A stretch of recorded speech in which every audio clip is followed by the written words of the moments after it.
Assalamualaikum warahmatullahi wabarakatuh. Perkenalkan, nama saya Miftah Nuzul Rahmaranau dengan NIM 08051182126020 dari Ilmu Kelautan Angkatan 2021 kelas B. Tujuan dari dibuatnya video ini yaitu untuk menyelesaikan respon akhir dari materi Mollusca pelecypoda pada praktikum biologi laut. Di sini saya akan menjelaskan morfologi dan anatomi pada salah satu kerang, yaitu kerang darah atau bahasa latinnya yaitu Anadara granosa. Kerang termasuk ke dalam golongan pelecypoda atau bivalvia dan termasuk ke dalam hewan lunak. Pelecypoda ini merupakan kelas dalam mollusca yang mencakup tentang semua jenis kerang-kerangan dan juga memiliki dua buah cangkang yang setangkup. Pertama-tama, siapkan kerang yang akan diteliti. Lalu ukur panjang dan lebar dari kerang tersebut. Kerang yang saya gunakan berukuran panjang 3 cm dan lebar 2,5 cm. Yang kedua yaitu menjelaskan tentang morfologi dari kerang darah ini. Pada bagian atas ini dinamakan dengan umbo, yang merupakan bagian cangkang dari kerang yang sangat keras dan paling tebal yang melindungi tubuh kerang. Lalu garis hitam yang di tengah ini dinamakan dengan ligamen. Ligamen ini berfungsi untuk menyatukan kedua katup. Ligamen juga sebagai sendi yang melekatkan atau menyatukan kedua katup antara katup ventral dan katup dorsal. Dapat dilihat bahwa pada cangkang ini tidak simetris. Jadi bagian pendek disebut dengan anterior dan bagian satunya lagi disebut dengan posterior. Dan garis yang terdapat pada cangkang ini disebut dengan garis pertumbuhan.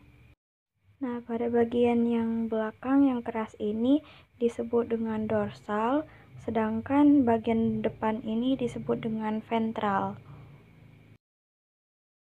Untuk mengetahui anatomi dari kerang ini, maka dari itu kita akan membuka cangkang dari kerang ini. Nah, pada bagian yang pertama ini itu ada mantel yang melekat pada cangkang dan berfungsi untuk melindungi tubuh kerangnya. Lalu terdapat bagian insang yang terdapat di dekat lapisan mantel. Yang ini dan yang ini. Kemudian pada bagian kerang juga terdapat kaki yang berbentuk seperti lidah yang sering disebut dengan kaki otot atau kaki pipih. Kemudian ada bagian otot aduktor, bagian putih yang terletak di dekat umbu dalam. Lalu juga ada anus yang terdapat di bagian ujung dari kerang ini.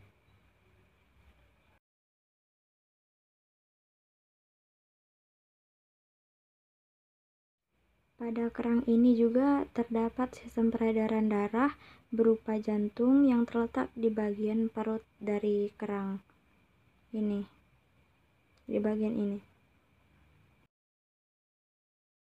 Lalu juga terdapat bagian mulut yang berhubungan langsung dengan lambung dan ususnya, sehingga sistem pencernaannya nanti berakhir pada bagian anus.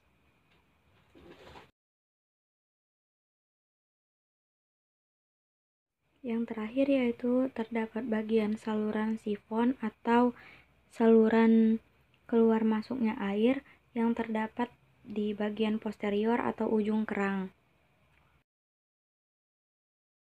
Ada sifon atas yang berfungsi sebagai tempat keluarnya air dan oksigen.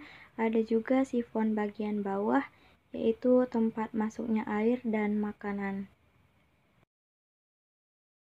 Sekian video dari saya. Apabila ada kesalahan mohon dimaafkan. Wassalamualaikum warahmatullahi wabarakatuh.